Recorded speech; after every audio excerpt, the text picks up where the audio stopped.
1920 ya. Iya kan ini yang kemudian pas.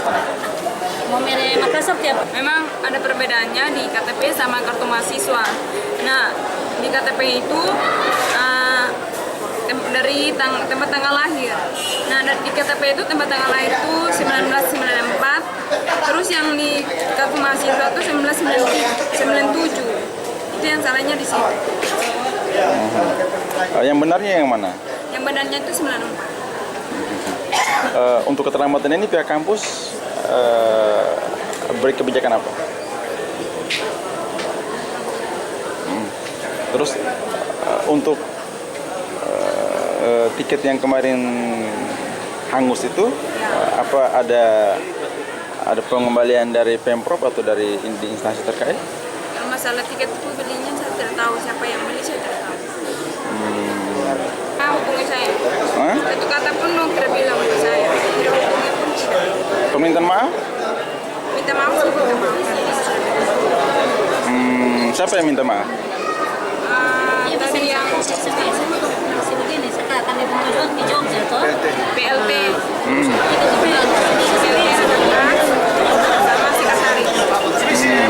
Mereka mengakui kesalahannya atau mereka tetap mengatakan bahwa prosedur yang mereka lakukan itu tepat? Kurang tahu, cuma selama saya minta maaf itu yang lain mereka tidak minta maaf.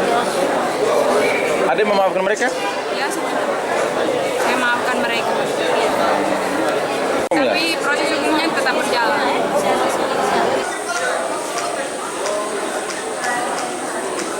Yang sudah dilakukan untuk selfie. Proses hukum yang pertama soal pidana, kita sudah lakukan kemarin di Polda. Laporkan soal kebebasan yang bersangkutan dan kemana saja. Yang kedua soal pencemaran nama baik, terus kejahatan jabatan. Jadi terlapornya itu ada dua. Yang pertama Satgas yang bertugas waktu di pada tempat, dan yang kedua PLT dari sini. Dan juga kita akan melakukan upaya hukum perdata yang mengajukan perdata di pengadilan.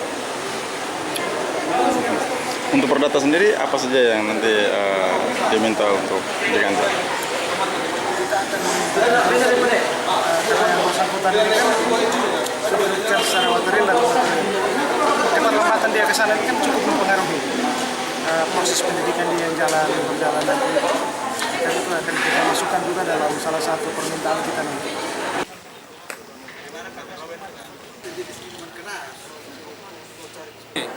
Bukan KTP, dia tidak punya kartu mahasiswa sehingga tidak berangkat.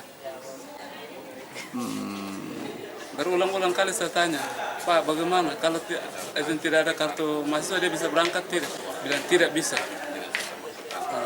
Alasannya dia punya kartu mahasiswa asli ada, baru kami bisa izinkan, dari Satgas izinkan untuk dia berangkat.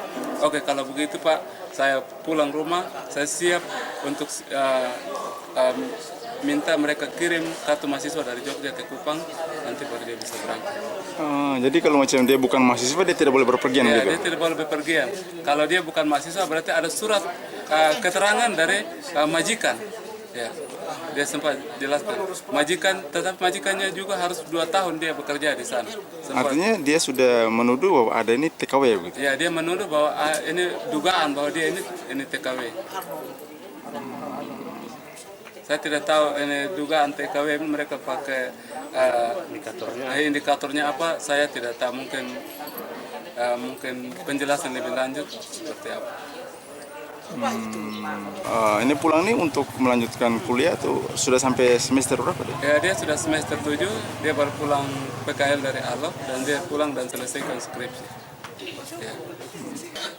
Dengan sikap petugas seperti itu, apa yang Bapak mereka? Ya, saya sesalkan sikap seperti itu karena tidak ada standar yang cukup jelas untuk menangani. Dan yang saya sesalkan lagi menelantarkan anak saya di bandara.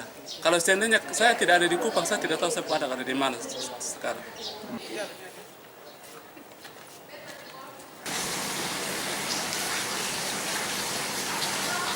Pertemuan dengan Disnaker kemarin, jadi kita harapkan nantinya terkait efek atau dampak daripada Satgas ini, kalau benar calon yang berangkat itu kalau penumpang yang dicurigai akan berangkat itu TKI ilegal, nggak ada masalah. Tetapi kalau yang dicekal atau dibatalkan itu tidak masuk dalam kelompok TKI ilegal, dampaknya seperti apa? Siapa yang bertanggung jawab terkait dengan kerugian material yang terjadi? Itu yang kami bahas tadi. Karena secara teknis kami tidak mau bertanggung jawab dong. Kalau ada pembatalan tiket pemberangkatan tersebut, akhirnya dampaknya kerugian materi dari orang itu, lantas menuntutnya ke Angkasa Pura, kami tidak mau bertanggung jawab. Nah, itulah yang tadi kita diskusikan, akhirnya muncul keputusan akan merubah SOP dan akan membuat MOU dan melibatkan secara teknis, yaitu instansi-instansi yang akan terlibat. Pelajari juga SOP yang dilakukan itu sebenarnya ada kekurangan dari SOP tersebut, karena secara operasional, kalau terkait dengan pencegahan atau pembatalan daripada calon penumpang yang akan berangkat, itu ada 3 pihak yang bertanggung jawab. Pertama, pihak airline itu sendiri, kemudian pihak Angkasa Pura sendiri, dalam hal ini airport security, yang ketiga adalah pihak imigrasi. Nah, seperti itu, mekanismenya seperti itu. Inilah yang harus kita luruskan dalam nanti protap yang terbaru. Perubahan-perubahannya seperti itu.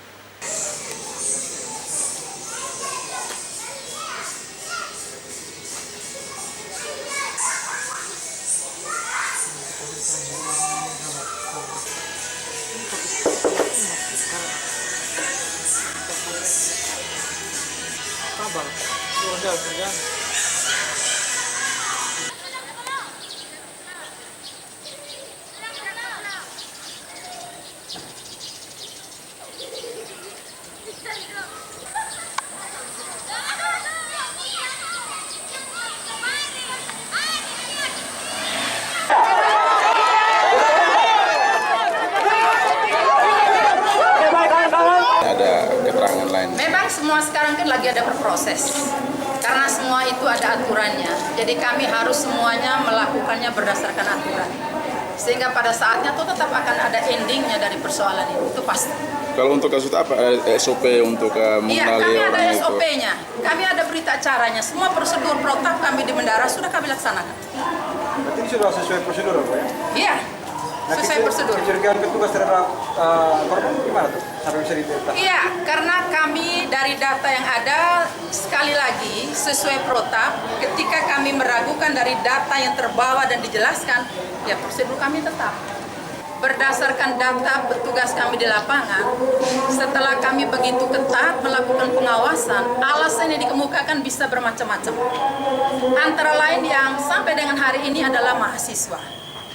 Dan untuk membuktikan itu, kami harus betul bisa pastikan ya identitas sebagai mahasiswa. Itu saja. Dan protap kami pada saat dijelaskan di sana memang kami agak sedikit ragu identitasnya pada saat itu. Tapi setelah itu lalu ada surat keterangan, itu terjadi setelah itu. Jadi biarlah proses ini berjalan sesuai ketentuan yang berlaku saja.